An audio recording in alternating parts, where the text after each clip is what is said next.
malam semuanya sehat ya?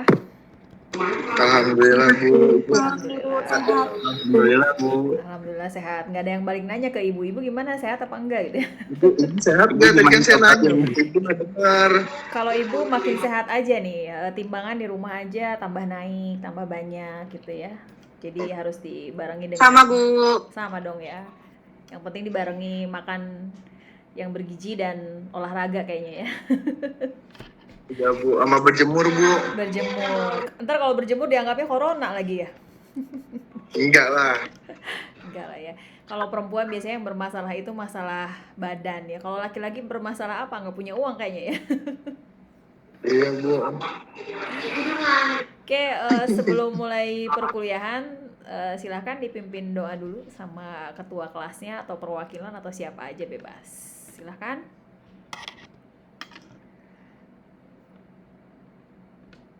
Siapa yang siap untuk pimpin doa?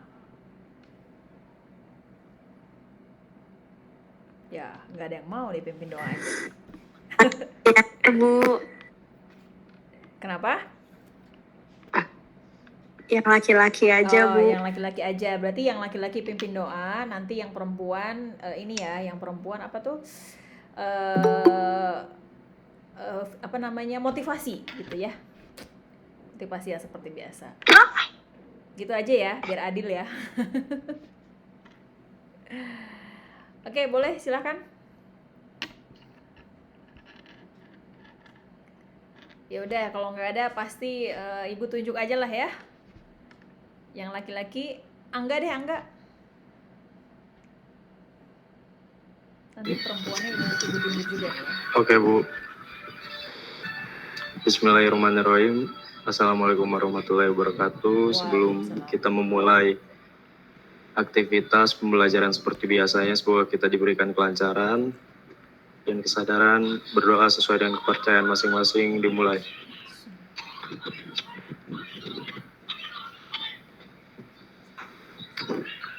Berdoa selesai.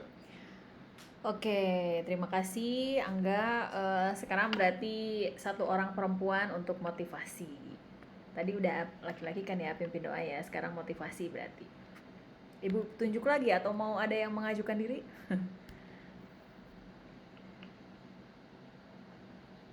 Oke, kayaknya ibu tunjuk aja lah ya.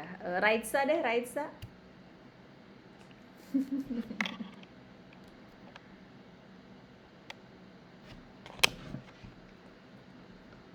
Bismillahirrahmanirrahim. Selamat malam kawan-kawan semua. Selamat malam. Selamat malam Raisa. Malam Tante.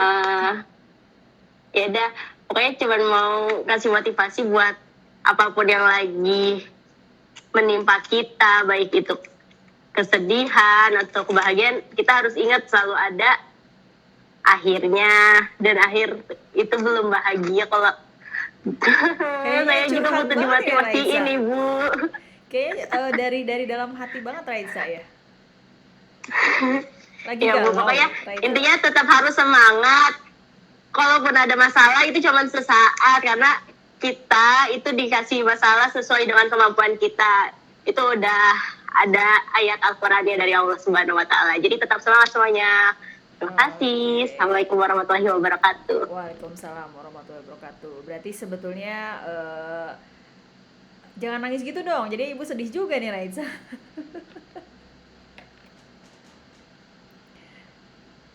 Jadi kayaknya Raisa itu dari lubuk hati yang paling dalam kayaknya ya. Tapi mudah-mudahan bukan karena masalah cinta ya. Karena kalau masalah cinta gimana Faris? Kalau masalah cinta nggak ada selesainya ya. Jadi mendingan Ya Bu, betul Bu. Mendingan disegerakan saja, dihalalkan saja gitu ya. Ya Bu. Oke, aduh, ampun ya. Oke, kita lanjut untuk perkuliahan hari ini. Kita di pertemuan ketiga gitu ya. Untuk materi hari ini ada yang sudah bisa sudah download atau sudah dibaca, atau ada yang belum buka sama sekali. Yang sudah baca siapa? Ada nggak yang udah baca?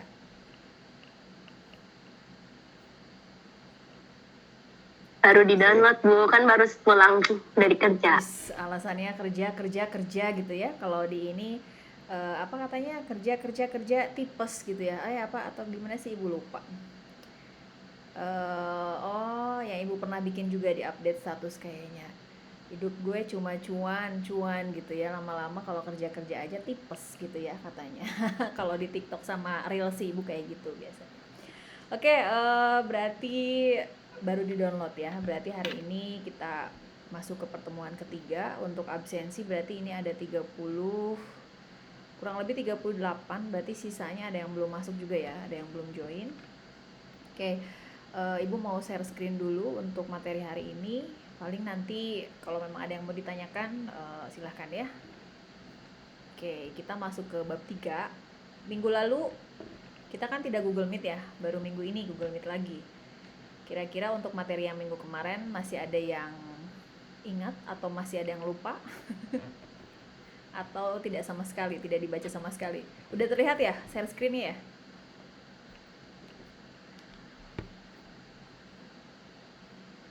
Sudah ya? Sudah, Bu. Sudah. Sudah, Bu. Sudah terlihat. Untuk materi pertemuan hari ini adalah kita tentang model etika dalam bisnis, adanya sumber nilai dan faktor yang mempengaruhi etika manajerial gitu. Ini yang akan kita bahas pada pertemuan ketiga mata kuliah etika bisnis dan profesi. Jadi yang akan kita bahas malam ini adalah tentang dari mulai immoral management itu apa, amoral management itu apa, moral management itu seperti apa, bagaimana kita mengenal tentang filosofi, budaya hukum, agama, tentang leadership gitu ya, tentang strategi dan karakter individu serta budaya organisasi.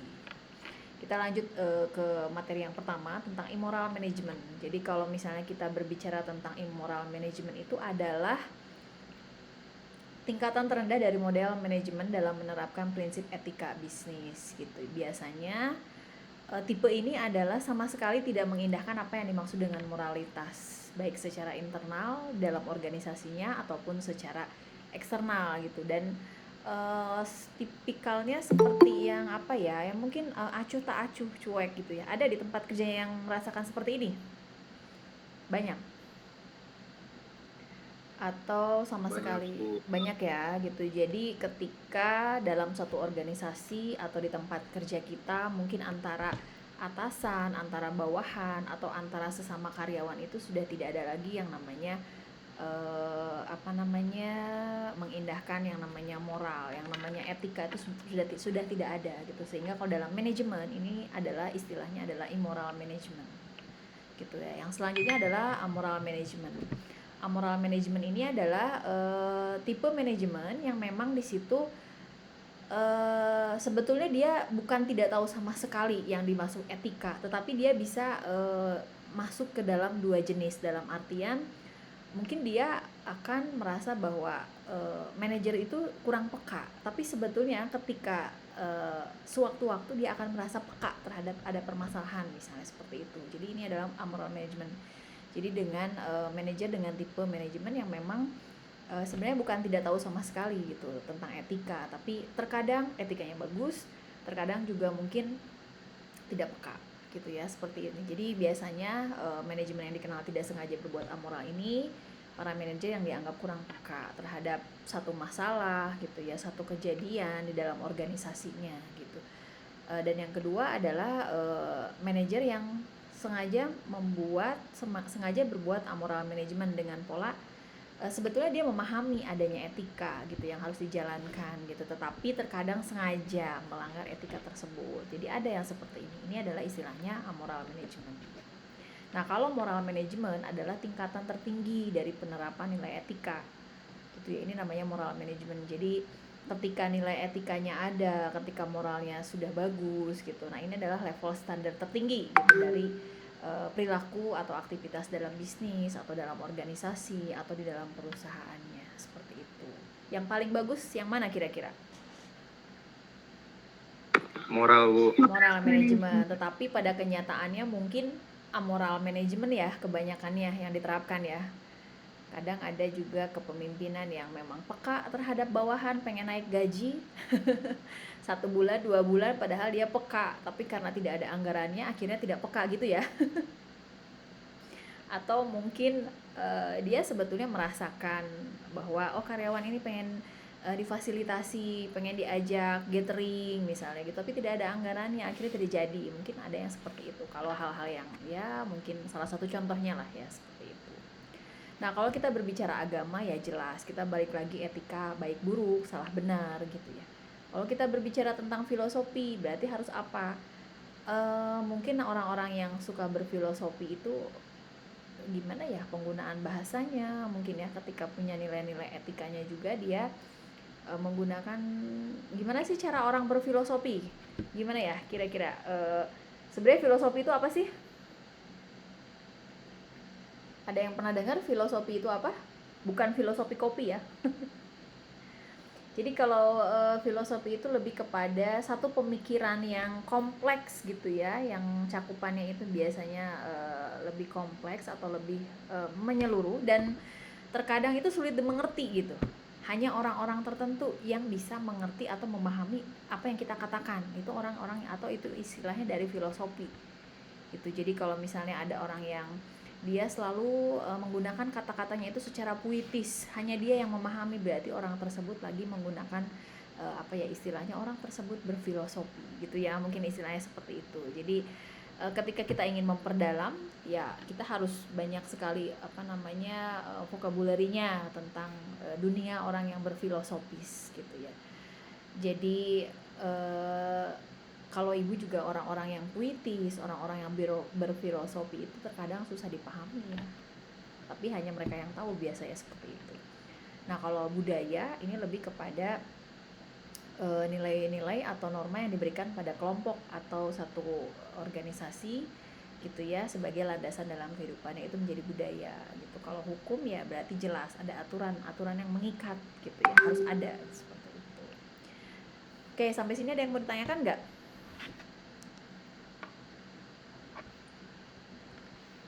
Ada yang mau ditanyakan? Tidak ada? Oke, kalau tidak ada kita lanjut ke slide selanjutnya tentang leadership. Tadi ada ya. Leadership kriteria memiliki jiwa kepemimpinan seperti apa sih yang bagus? Berarti yang pertama mungkin di sini ya Ibu jelaskan adalah mampu memberikan inspirasi dan memberikan motivasi kepada orang lain, misalnya kepada bawahan. Ada yang merasakan kepemimpinannya atau leadershipnya seperti ini, dia memberikan inspirasi, dia memberikan motivasi kepada saya nih sebagai bawahan atau karyawan. Ada nggak yang merasakan seperti ini? Atau tidak ada?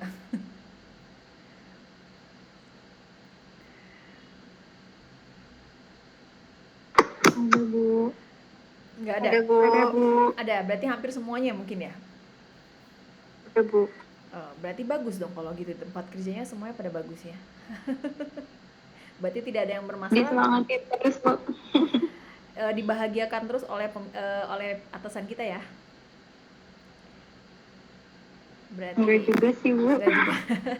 Mungkin ketika sewaktu-waktu lah ya gitu biasanya. Tapi rata-rata sih mungkin kalau pemimpin yang bagus, punya jiwa pemimpin yang bagus, tidak ngebosi ya, dalam artian gue sebagai bos nih, ya biasanya dia akan memberikan inspirasi gitu ya, akan memberikan motivasi juga dengan memberikan mungkin pelatihan atau memberikan motivasi dengan cara dikejar target berapa dapat bonus berapa, misalnya seperti itu. Mungkin ada beberapa yang seperti itu. Ada juga yang kedua memiliki kemampuan yang membuat orang lain merasa segan gitu, sehingga ketika berada dalam satu organisasi tersebut atau di dalam perusahaan tersebut biasanya kita akan segan terhadap atasan kita gitu. Ada yang tipe seperti itu, atau rekan bisnis pun jadi segan gitu, baru ngelihat tampilannya aja dari atas ke bawah itu sudah waduh, ini bos saya datang nih, saya harus jaim, saya harus bagaimana. Ada yang seperti itu gitu. Ada yang ketiga itu tipe yang kriterianya memang dia punya kewibawaan dan bijaksana gitu, sehingga selain mampu menyelesaikan masalah juga biasanya disegani oleh para bawahan. Kira-kira dari tiga ini yang paling baik, yang mungkin lebih baik dari semuanya yang mana? 1, 2, 3. Semuanya ya kayaknya ya. 3 lebih bagus. Semuanya Bu. Iya Bu, semua Bu. Nah, berarti kalau bisa teman-teman sudah bisa berpendapat seperti ini, ketika keluar dari IDB menjadi sarjana manajemen ya? Sarjana manajemen itu berarti ketika teman-teman sudah menjadi seorang leader berarti harus punya tiga-tiganya nih. Jangan sampai tidak punya wibawa, tidak bijaksana dalam mengambil keputusan gitu ya, juga tidak punya kemampuan mengelola organisasi seperti apa, tidak memberikan motivasi, jangan seperti itu gitu ya, karena kita harus sudah bisa lah gitu. Oke, yang selanjutnya adalah budaya organisasi. Jadi tadi kepemimpinannya sudah, terus moralnya juga sudah, kita lanjut ke budaya organisasi. Sebenarnya budaya organisasi apa sih gitu ya? Nilai dan keyakinan bersama yang mendasari identitas dari perusahaan. Atau yang kedua bisa seperangkat nilai, pemahaman dan cara berpikir yang dimiliki oleh anggota organisasi gitu, yang diajarkan kepada anggota baru. Biasanya banyak budaya organisasi yang memang sudah diterapkan di perusahaan-perusahaan atau di organisasi-organisasi gitu ya. Untuk apa sih sebetulnya? Ya untuk mencapai tujuan perusahaan tersebut gitu loh, untuk menjadi apa ya namanya, sehingga orang tahu, oh ternyata ada ya di perusahaan ini cara berpakaiannya seperti ini, oh ternyata bentuk tata ruang kantornya seperti ini, oh ternyata mereka harus disiplin, oh ternyata karyawan-karyawannya itu banyak yang punya prestasi gitu. Nah sehingga dibagi menjadi 3 tingkat nih. Ada ya ada budaya organisasi yang visible, ada yang invisible, dan ada yang memang apa ya, orang menganggap bahwa oh ternyata budaya ini kita kembangkan secara sembunyi-sembunyi, sehingga orang beranggapan bahwa oh ternyata kerja di perusahaan ini, kerja di organisasi ini, ternyata leadersnya itu menganggap bahwa saya harus diperlakukan seperti raja, misalnya seperti itu. Ada yang seperti itu. Jadi yang pertama yang visible, berarti dari cara berpakaian, misalnya wajib nih pakai blazer, atau wajib nih pakai sepatu sneakers, atau misalnya wajib nih pakai bajunya putih hitam, misalnya seperti itu. Itu adalah budaya organisasi yang tampak, budaya organisasi yang visible, atau simbol-simbol visi, atau harus ada seremonial dulu nih gitu, atau peletakan tata ruang kantornya seperti apa nih, berhadapan-hadapan, letter U, atau misalnya dan lain-lain. Itu adalah budaya organisasi yang tampak. Kalau yang tidak tampak berarti mungkin yaitu dari disiplin, datang jam berapa, keluar jam berapa, dapat gaji tanggal berapa, itu misalnya disiplin. Atau misalnya karyawannya yang banyak punya prestasi lah, seperti itu. Nah kalau misalnya ada juga yang memang budaya organisasi yang tercipta di tempat tersebut itu secara sembunyi, asumsinya tersembunyi gitu. Seperti apa? Oh ternyata adanya keyakinan bahwa atasan tidak pernah salah gitu. Saya sebagai karyawan, saya sebagai anak buah itu pasti selalu salah, dan konsumen itu adalah raja. Ada yang seperti ini. Itu adalah salah satu tingkatan dari budaya organisasi juga. Nah bagaimana sih ketika budaya itu ditanamkan dalam organisasi? Ini ada 9 yang sudah ibu tulis di sini. Ada yang menggunakan filosofi, visi misi gitu ya, ada yang mendesain ruang kantornya, ada yang menggunakan slogannya seperti apa, ada yang penggunaan bahasanya seperti apa gitu. Makanya hal-hal seperti inilah yang memang harus ada dalam satu perusahaan atau organisasi gitu ya, nyambungnya ke etika juga gitu.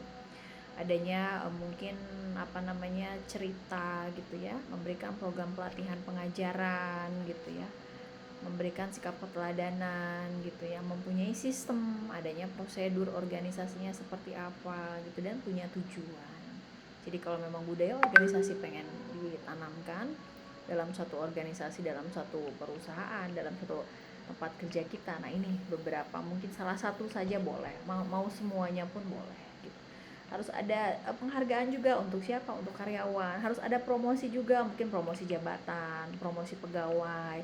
Harus ada rekrutmen yang baik seperti apa, seleksi seperti apa gitu. Itu akhirnya akan menjadi satu budaya yang bisa ditanamkan gitu. Jadi sehingga orang yang bekerja di perusahaan tersebut itu tidak ngasal. Kalau memang pengen perusahaannya bagus, layak perusahaannya gitu ya. Nah, kita berbicara tentang sifat dari budaya organisasi, ada yang adaptif dan tidak adaptif. Bagaimana yang adaptif gitu ya? Budaya organisasi yang mampu menyesuaikan dengan lingkungan luar gitu. Kalau yang tidak adaptif berarti hanya dia memikirkan hanya budaya organisasi yang memang dia kembangkan di dalam organisasinya, di perusahaannya saja, tidak peka terhadap budaya yang ada di luar tuh seperti apa sih gitu. Yang selanjutnya ini dampaknya gitu ya. Bagaimana ketika sudah ada budaya organisasi yang diterapkan, akan berdampak tidak terhadap kinerja dan kepuasan? Ya pasti akan berdampak. Dengan adanya budaya, dengan adanya kultur, dengan adanya sesuatu yang memang sering kita lakukan, sesuatu yang kita kerjakan gitu ya. Tempat tersebut kita disapa loh. Akhirnya konsumen apa? Puas gitu ya. Oh ternyata ketika saya mencapai target, ketika saya bekerja bagus gitu ya, saya dapat bonus. Ya, berarti kita akan berbicara tentang apa? Kinerja gitu. Bagaimana ketika budaya organisasi diterapkan? Oh ternyata pimpinan kita pun berbuat seperti itu, berpakaian rapi, disiplin dan lain-lain, sehingga bawahan pun akan mengikuti kita sama satu organisasi tersebut gitu. Faktor apa sih di sini? Misalnya mungkin kita melihat pada oh ternyata kita harus ada inovasi. Bagaimana ketika kita pengambilan resikonya gitu ya. Bagaimana ketika kita melihat orientasinya pada hasil dalam artian menilai ternyata pelanggan itu sukanya kita diperlakukan secara ramah misalnya seperti itu. Oh bagaimana ketika kita bekerja secara tim, apakah bisa solid atau tidak misalnya seperti apa 5M nih misalnya tidak ada 5S nih, sapa, sopan, santun, akhirnya males datang ke tempat tersebut. Nah seperti itulah contoh-contoh yang memang sering kita terjadi di lapangan ya, seperti itu. Oke, sampai sini ada yang mau ditanyakan tidak?